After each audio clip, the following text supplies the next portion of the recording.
전망 얘기할 때 마지막으로 좀 여쭤보긴 하고 오늘은 FOMC를 좀 해부를 좀 해보도록 하겠습니다. 일단 25bp 예상대로 내렸고 사실 시장에서 관심이 금리를 내리냐는 이제 뭐 기정사실이었던 것 같고 양적 긴축의 종료 시기 이 부분에 대해서 연준 의장이 파월 의장이 몇 번 언급을 했었기 때문에 그게 시기에 대한 관심이었는데 12월 1일부터로 딱 결정이 됐더라고요. 네, 뭐 QT 종료는 뭐 예상을 했던 거고요. 네. 뭐 언제부터 종료될지는 뭐 조금 몰랐지만 뭐 지금 뭐 10월 바로 11월이니까 네, 한 달 정도 유예를 두고 종료하는 걸로 무난하게 발표가 됐고요. 네. 이 부분은 시장에 이미 녹아 있었기 때문에 영향을 안 줬고요. 뭐 보셨다시피 일단 파월 의장의 기자회견이 네. 조금 시장에 약간은 매파적으로 해석이 되면서 당연히 매파적으로 해석이 됐죠. 예. 왜냐하면 12월 금리 인하는 뭐 기정사실로 받아들이고 있고 지금 뭐 CME 선물 시장에서도 뭐 당연히 조금 내려갔긴 했습니다만은 확률이 90% 여전히 90%입니다. 넘죠. 그래서 예. 월가에서는 당연히 뭐 내리는 걸로 파월 의장의 뭐 기자회견 내용에 관계없이 뭐 계속 그렇게 생각을 하고 있습니다만은 네. 아무튼 발언 자체를 되짚어 보면 위원들이 상당히 12월 통화정책 방향에 대해서 조금 엇갈렸다. 그래서 기정사실은 아니다. 무조건 뭐 자동적으로 자동 항법 장치는 아니다라는 것이죠. 그래서 이제 뭐 봐야 되겠다. 특히 이제 경제 지표가 지금 잘 안 들어오고 있기 때문에 셧다운 때문에 이런 부분이 조금 애로사항이 있다라는 뉘앙스로 얘기를 했고요. 네. 그리고 이제 물가에 대해서도 파월 의장이 얘기했는데 물가가 뭐 그렇게 내년 봄까지는 조금 올라갈 거는 같다. 왜냐하면 이제 생산망을 통해서 소비자에게 전가되는데 네. 시간이 걸리기 때문에 조금 올라갈 것 같지만 그렇게 큰 폭으로 올라갈 것 같지는 않다. 이거는 사실은 굉장히 중요한 포인트입니다. 우리보다는 연준이 뭐 많은 정보를 갖고 있기 때문에 뭐 얼마 전까지만 해도 상반기만 해도 상당히 뭐 여름을 지나면서 인플레이션이 폭등할 수도 있다라는 그런 뉘앙스로 얘기했거든요. 파월 그래서 의장은. 일부 의원들은 금리 올려야 된다고 주장하는 사람도 있었잖아요. 네, 그랬는데 어제 뭐 기자회견에서는 내년 봄까지 올라갈 것 같긴 하는데 많이 안 올라갈 거야라고 이제 얘기를 한 거는 저는 또 그게 굉장히 좀 인상 깊었습니다. 그러니까 관세에 대한 사실 이제 오늘도 그런 내용이 있었습니다만 관세만 안 했으면 우리 연준이 예상한 루트대로 인플레가 내려가고 있었을 거야라는 얘기도 있었긴 했었는데 결국은 이 관세에 따른 인플레의 어떤 그 효과가 그럼 그렇게 우려하지 않아도 될 법한 상황이다. 이렇게 이해를 하면 되는 겁니까? 예, 저는 개인적으로 좀 물가가 올라갈 것 같은데라고 생각을 하고 계속 있습니다만은, 그러셨죠. 네. 근데 뭐 저보다는 뭐 연준이 많은 정보를 갖고 있는 건 당연한 거니까 네.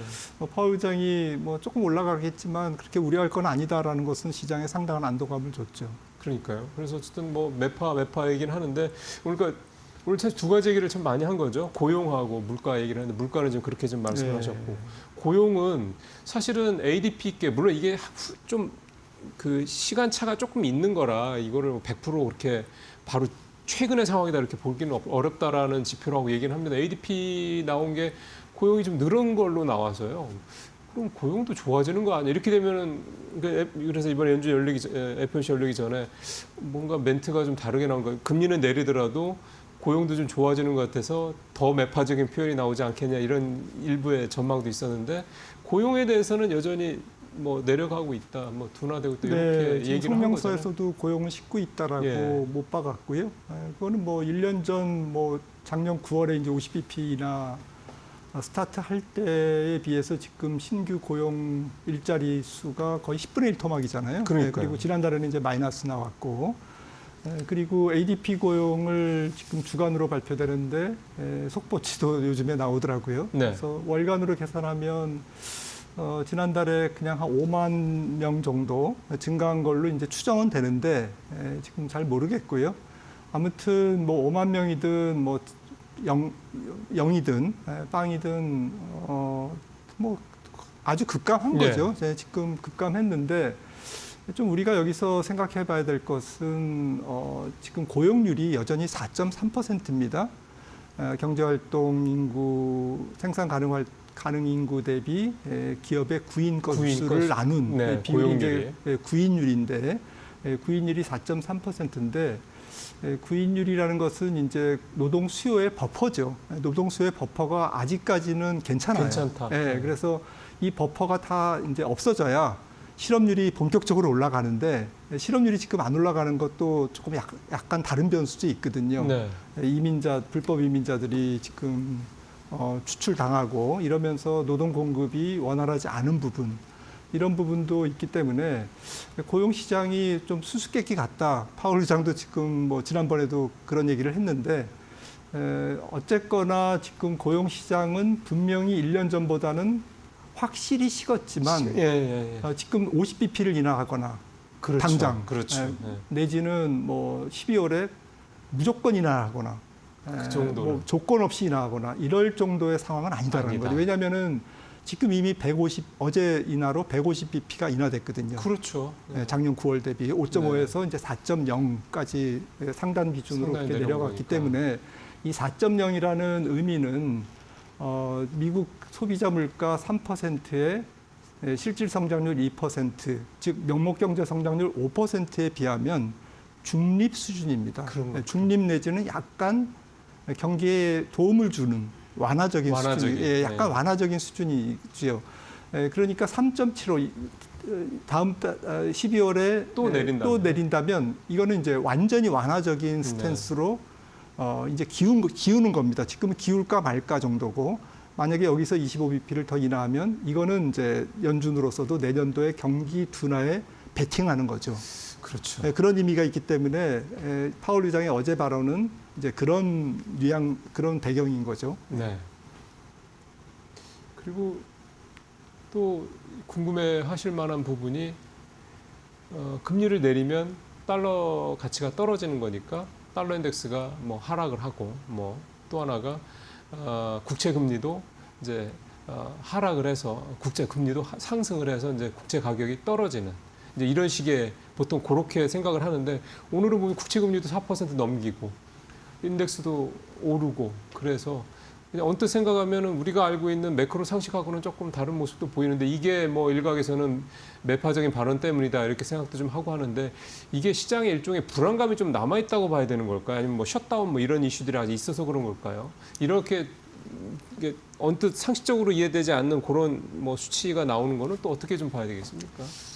조금 중장기적으로는 뭐 인플레가 잘 안 잡히고 있고, 그냥 인플레가 예상한 대로 나오는 거지, 뭐 지금 연준이 원하는 2%에 도달한 건 아니잖아요. 그렇죠. 여전히 3%입니다. 네. 근원물가 지금 3% 넘고요.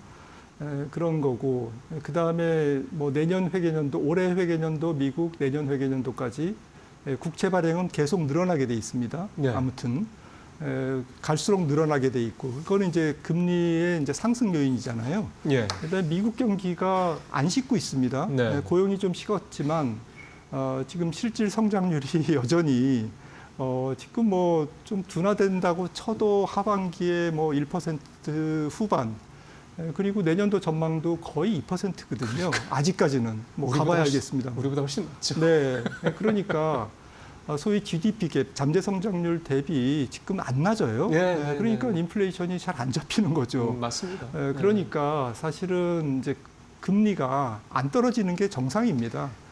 시장 기준금리를 내려도 시장 금리가 그렇게 잘 안 떨어지는 게 정상이고, 또 단기적인 측면에서는 사실 뭐 채권 시장은 한 2번 정도의 미래의 통화 정책은 반영하는 성향이 있거든요. 그러니까 12월에 25bp라는 것을 거의 기정사실로 해서 이제 4% 아래로 잠깐 갔는데, 아닐 수도 있네라고 이제 어제 생각을 하니까 살짝 이제 많이는 올라갔다? 아니지만 국채 금리가 4% 위로 살짝 올라온 거고요. 만약에 뭐 내년도에 이제 금리를 내린다.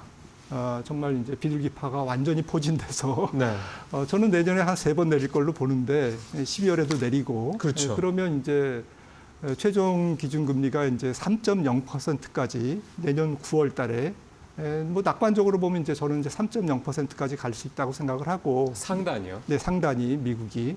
여기서부터 이제 12월을 포함해서 4번 내리는 거죠. 그런 거죠. 그리고 이렇다면 이제 시장에 영향을 미치는 시장 금리는 어떻게 움직일까? 저는 내년 2분기에 시장 금리가 올라갈 것 같아요. 그러면서 주식 시장을 압박을 세게 하겠네요. 주식 시장이 떨어지는데 상당히 그 금리가 기여할 것 같고. 그게 일종의 트리거가 될 수 있다 네, 말씀이신 이게 거죠. 최근에 이제 폴 튜더 존스라고 유명한 미국 투자자가 인터뷰한 거를 제가 잠깐 봤는데 네. 그 내용도 그거예요. 결국에는 채권 자격연단이든 누구든 시장 금리가 올라가게 되면 이게 이제 강세장의 종식을 예. 촉발하는 그런 트리거가 될 거다라는 거거든요. 반대로 따지면 연준이 시장 금리를 기준금리를 만약에 내년 9월까지 내리는 추세라면 내년 봄까지는 시장 금리는 안 올라가죠. 그렇죠.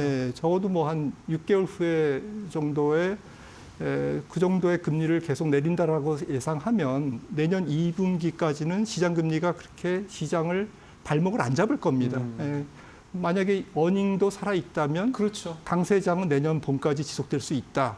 만약에 시장 금리가 안 올라간다라는 조건 네. 하에서는 즉 연준이 내년 9월까지 금리를 내린다라는 조건 하에서는 네. 강세장이 앞으로도 한 5, 6개월 더 남았겠구나라고 우리가 추정을 할 수가 있는 거죠. 이 부분은 되게 좀 우리 시청자분들께서 조금 이제 관심 있게 좀 보셔야 될 것 같습니다. 그러니까 지금 이런 지금만 놓고 보면 뭐 젠스랑 얘기한 거 듣고 하다 보면 뭐 AI 쪽 관련해서 반도체 관련 수요는 뭐 사실은 안 끝날 것 같다라는 생각이 들 정도로 좋은 얘기들만 계속 나오고 있는 상황이잖아요. 그러니까 이런 상황에서 약간 이제 호황에 취할 수가 있는 건데 네.